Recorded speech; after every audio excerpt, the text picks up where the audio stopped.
আসসালামু আলাইকুম, welcome back to my channel. সবাই কেমন আছেন? আলহামদুলিল্লাহ, আমিও ভালো আছি। তো আমি আজকে করব ভ্যানিলা কেক, আর এই কেকটি আমার অর্ডারই ছিল। তো ভাবলাম আমি ভিডিওটা শেয়ার করে ফেলি, অবশ্যই আপনাদের কাছে ভালো লাগবে।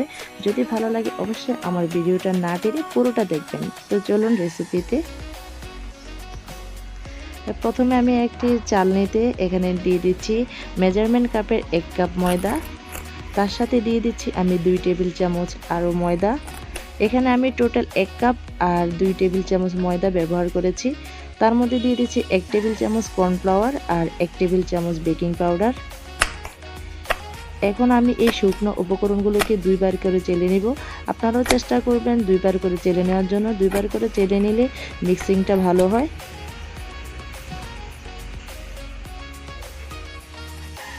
চেলে নেওয়ার পর যে গুঁড়াটা হয়েছে সেটা আমি ফেলে দিব। এখন আমি একটি বিটার বল নিয়ে নিলাম, তারপর নিয়ে নিচ্ছি 5টি ডিম। আর আমি এই কেকটা 3 পাউন্ড বানাবো, তাই এখানে আমি 5টি ডিম দিয়ে বানাবো। অবশ্যই ডিমটা বড় সাইজের হতে হবে। তো এখন আমি ডিমের সাদা অংশ আর কুসুমটা আলাদা করে নিচ্ছি।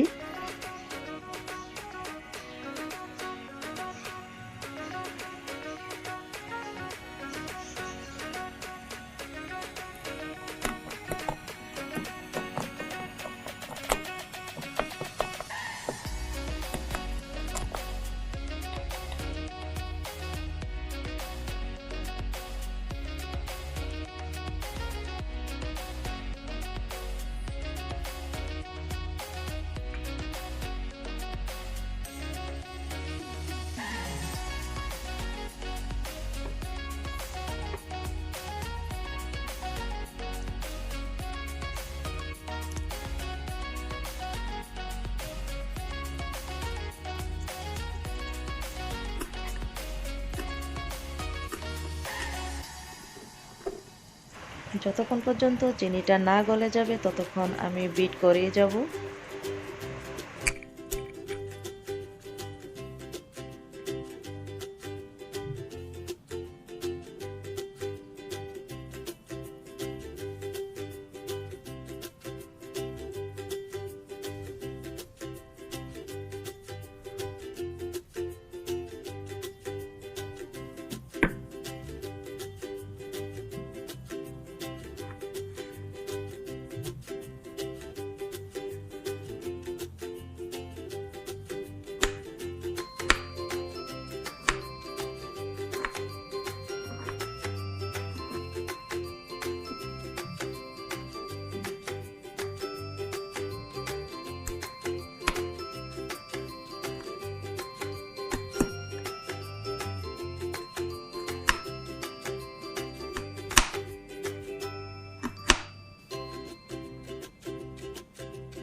তারপর আমি এখানে নিয়েছি 1/3 কাপ ঘন দুধ। আর এই দুধটাকে আমি ভালো করে জাল করে একটু ঘন করে তারপর ঠান্ডা করে নিয়েছি।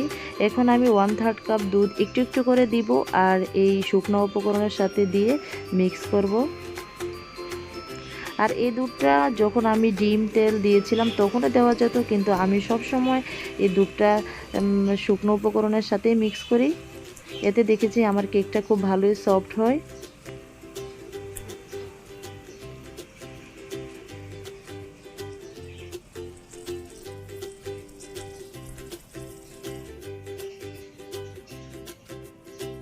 আমার সম্পূর্ণ দুধ দেওয়া হয়ে গিয়েছে। এখন আমি আরও কিছুক্ষণ আস্তে আস্তে করে ব্যাটারটা মিক্স করে নেব। তো আমার মিক্স করা হয়ে গিয়েছে। এখন আমি এটাকে একটি রাউন্ড শেপ মোল্ডে ঢেলে নিচ্ছি। আর এই রাউন্ড শেপ মোল্ডটা আমার 9 ইঞ্চি। তো আমি এখন একটু ওপর থেকে এই ব্যাটারটা ঢালবো।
তো দেখুন আমার কেকটা অনেকটাই সফট হয়েছে, আপনারা হয়তো ভিডিওতে দেখে বুঝতে পাচ্ছেন অনেকটাই সফট হয়েছে।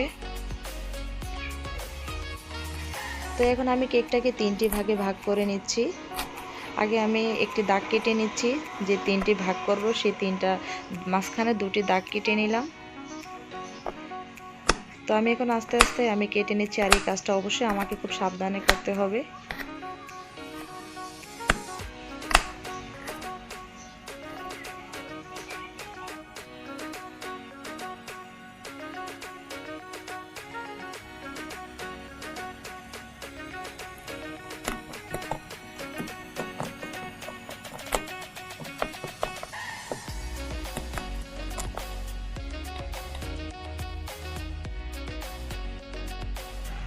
এখানে 2 টেবিল চামচ চিনি আর আধা কাপ পানি দিয়ে একটি সুগার সিরাপ তৈরি করে নিলাম। আর এই সুগার সিরাপটা এখন আমি কেকে দিয়ে দিব। আর এই সুগার সিরাপটা দেওয়ার ফলে কেকটা অনেকটাই সফট হবে। আর যে কোনো স্পঞ্জ কেকের ক্ষেত্রে সুগার সিরাপ ব্যবহার করতে হয়। তো এখন আমি ভালো করে পুরো কেকটাকে আমি সুগার সিরাপ দিয়ে দিলাম। আর এখানে আমি নিয়েছি বাটার ক্রিম, আর এই বাটার ক্রিম আমি প্রত্যেকটা লেয়ারে দিব, লেয়ারে দিব। আর উপরে দিব আমি হুইপ ক্রিম ফ্রস্টিং। আর প্রত্যেকটা লেয়ারে বাটার ক্রিম দিলে কেকটা খেতেও খুব ভালো লাগে। আর এই কেকটা আমার অর্ডারই ছিল, তাই আমি এই কাজটা খুব আস্তে আস্তে করছি। তো আমি প্রথম লেয়ারে খুব ভালো করে ক্রিমটা সুন্দর করে আমি বসিয়ে দিচ্ছি।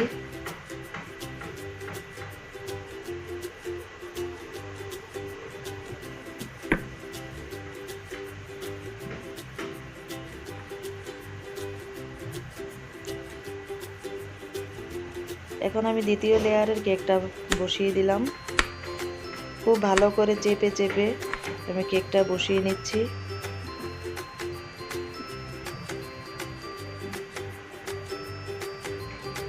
আবারও দিয়ে দিচ্ছি এখানে সুগার সিরাপ ভালো করে দিয়ে আবারও আমি বাটার ক্রিম দিয়ে দিব। এমনিভাবে আমি পুরোটা কেকে কভার করে নেব।